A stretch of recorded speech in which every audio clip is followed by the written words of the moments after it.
हम सब अपनी जिंदगी बदलना चाहते हैं। कोई अपनी गरीबी से परेशान है, तो कोई अपनी बीमारी से। कोई अपने रिश्तों के टूटने से दुखी है, तो कोई अपने मन की बेचैनी से।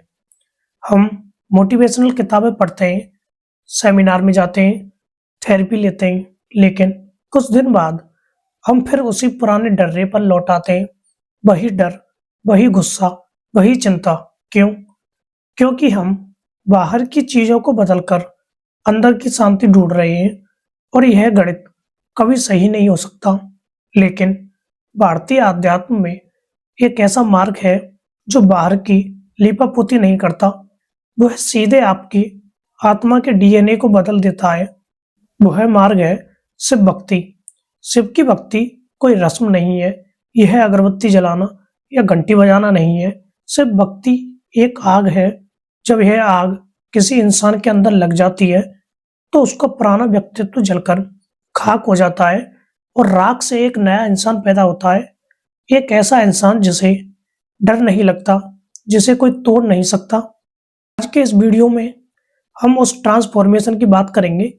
हम जानेंगे कि जब आप सचमुच शिव के हो जाते हैं, तो आपके दिमाग में, आपके शरीर में और आपकी किस्मत में क्या बदलाव आते हैं। क्या शिव भक्ति आपको अमीर बनाती है, या यह आपको फकीर बनाकर बादशाह बना देती है। शिव भक्ति से जो सबसे पहला और सबसे बड़ा बदलाव आता है, वह है डर का खत्म हो जाना।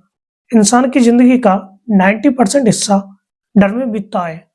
मेरी नौकरी चली गई तो, मुझे बीमारी हो गई तो, मेरे अपने मुझे छोड़ गए तो, और सबसे बड़ा डर मौत का डर। लेकिन शिव कौन है? शिव महाकाल है, यानी समय और मृत्यु के स्वामी। जब आप शिव के भक्त बन जाते हैं, तो आप उस बॉस के दोस्त बन जाते हैं जो मौत को नियंत्रित करता है। भक्त सोचता है, जब कालों के काल महाकाल मेरे साथ हैं, तो मेरा क्या बिगड़ेगा।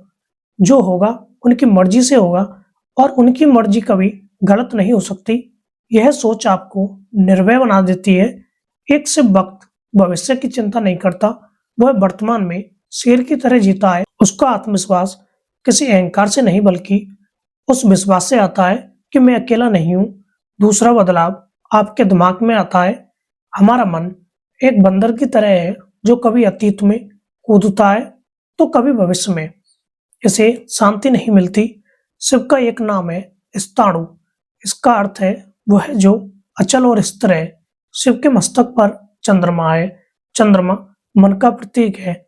शिव ने उस चंचल चंद्रमा को अपने सिर पर स्थिर कर रखा है। जब आप शिव की भक्ति, ध्यान या जाप करते हैं, तो धीरे धीरे शिव का यह गुण आपके अंदर उतरने लगता है। आप देखेंगे कि छोटी छोटी बातें जो पहले आपको गुस्सा दिला देती थीं, अब उन पर आपको हंसी आती है। जीवन में उथल पुथल मची होती है, लेकिन आप भीतर से शांत रहते हैं। जैसे समुद्र की सतह पर लहरें हों, लेकिन गहराई में सन्नाटा हो। शिव भक्ति आपको रिएक्ट करना नहीं, रेस्पॉन्ड करना सिखाती है। आप परिस्थितियों के गुलाम नहीं रहते, आप उनके स्वामी बन जाते हैं। जीवन में हर किसी को कभी न कभी जहर पीना पड़ता है। अपमान का, धोखे का, असफलता का जहर। कमजोर लोग इस जहर को पीकर मर जाते हैं, डिप्रेशन में चले जाते हैं, या इसे दूसरों पर उगल देते हैं, लड़ाई झगड़ा करते हैं। लेकिन शिव भक्त क्या करता है? वह नीलकंठ बन जाता है। शिव भक्ति आपको वह इमोशनल इम्यूनिटी देती है, जिससे आप नकारात्मकता को अपने अंदर आने तो देते हैं, लेकिन उसे अपने दिल तक नहीं पहुंचने देते। आप उसे गले में ही रोक लेते हैं। आप सीखते हैं कि लोगों की कड़वाहट को कैसे अपनी शक्ति बनाना है। शिव भक्त शिकायत नहीं करता, मेरे साथ ही ऐसा क्यों हुआ। वह उसे शिव का प्रसाद मानकर स्वीकार करता है और आगे बढ़ जाता है। यह सहन शक्ति आपको जीवन के हर क्षेत्र में, चाहे वह कॉर्पोरेट हो या परिवार, विजेता बनाती है। चौथा बदलाव सबसे गहरा है। हमारे दुखों का सबसे बड़ा कारण है मैं, यानी ईगो। मैं बड़ा हूं, मेरा नाम है, लोग मेरी इज्जत क्यों नहीं करते। शिव शमशानवासी हैं, वे शरीर पर भस्म राख लगाते हैं। क्यों? यह याद दिलाने के लिए कि अंत में सब कुछ राख है। जब आप शिव के करीब जाते हैं, तो आपका झूठ अहंकार पिघलने लगता है।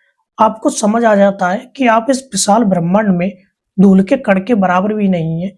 और मजे की बात यह है कि जब आप कुछ नहीं बन जाते तभी आप सब कुछ बन जाते हैं। सिर्फ भक्ति आपको विनम्र बनाती है और एक विनम्र व्यक्ति को कोई हरा नहीं सकता, क्योंकि वह पहले से ही जमीन पर बैठा है, उसे गिरने का डर नहीं होता। वह शून्यता ही शिव का असली आशीर्वाद है। पांचवा बदलाव आपके नजरिए में आता है। शिव के पास तीसरा नेत्र है। क्या आपके माथे पर भी आंख उगेगी? नहीं। तीसरा नेत्र खुलने का मतलब है जीवन को वैसे देखना जैसा वह है, ना कि जैसा आप चाहते हैं। आम इंसान लोगों को दोस्त और दुश्मन की नजर से दिखता है, लेकिन शिव भक्त वह समदर्शी हो जाता है। उसे हर जीव में, चाहे वह इंसान हो, जानवर हो या पेड़ हो, शिव का अंश दिखाई देने लगता है। सिया राम मैं सब जग जानी। जब आपका नजरिया बदलता है तो आपकी समस्याएं नहीं लगती, चुनौतियां या खेल लगने लगती हैं। आप जीवन को एक ड्रामा की तरह देखने लगते हैं, जहां आप अपना रोल प्ले कर रहे हैं। इससे जीवन का बोझ हल्का हो जाता है। अक्सर लोग सोचते हैं कि सिर्फ भक्त बनने का मतलब है सब कुछ छोड़कर जंगल चले जाना। बिल्कुल नहीं। याद रखिए, रावण सोने की लंका का मालिक और कुबेर धन का देवता दोनों शिव के भक्त थे। शिव ऐश्वर्य भी देते हैं, लेकिन फर्क यह है, एक साधारण इंसान सफलता को सर पर चढ़ा लेता है, लेकिन एक शिव भक्त सफलता को शिव के चरणों में रखता है। वह राजा की तरह जीता है, लेकिन अंदर से फकीर वैरागी रहता है।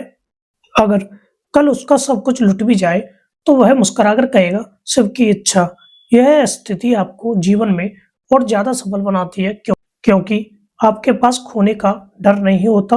तो दोस्तों, शिव भक्ति कोई जादू की छड़ी नहीं है जो रातों रात आपकी लॉटरी लगा देगी। यह एक प्रक्रिया है, लोहे से सोने बनने की प्रक्रिया। शिव की भक्ति आपके जीवन को बदलती नहीं है, यह आपको बदल देती है। और जब आप बदल जाते हैं तो आपका जीवन अपने आप बदल जाता है। आप मांगना बंद कर देते हैं और देना शुरू कर देते हैं। आप रोना बंद कर देते हैं और मुस्कुराना शुरू कर देते हैं। आप जीव से शिव बनने की यात्रा पर निकल पड़ते हैं। क्या आप इस बदलाव के लिए तैयार हैं? क्या आप अपने पुराने मैं को शमशान में जलाकर एक नया जन्म लेने के लिए तैयार हैं? नीचे कमेंट्स में शिवो हम, मैं ही शिव हूं लिखकर अपना संकल्प बताएं। अगर आपको यह वीडियो प्रेरणादायक लगा हो तो इसे लाइक करें और उन लोगों के साथ शेयर करें जिन्हें जीवन में शांति की तलाश है। दार्शनिक आकाश सोगरवाल चैनल को सब्सक्राइब करें। मिलते हैं अगली वीडियो में, तब तक के लिए ओम नमः शिवाय।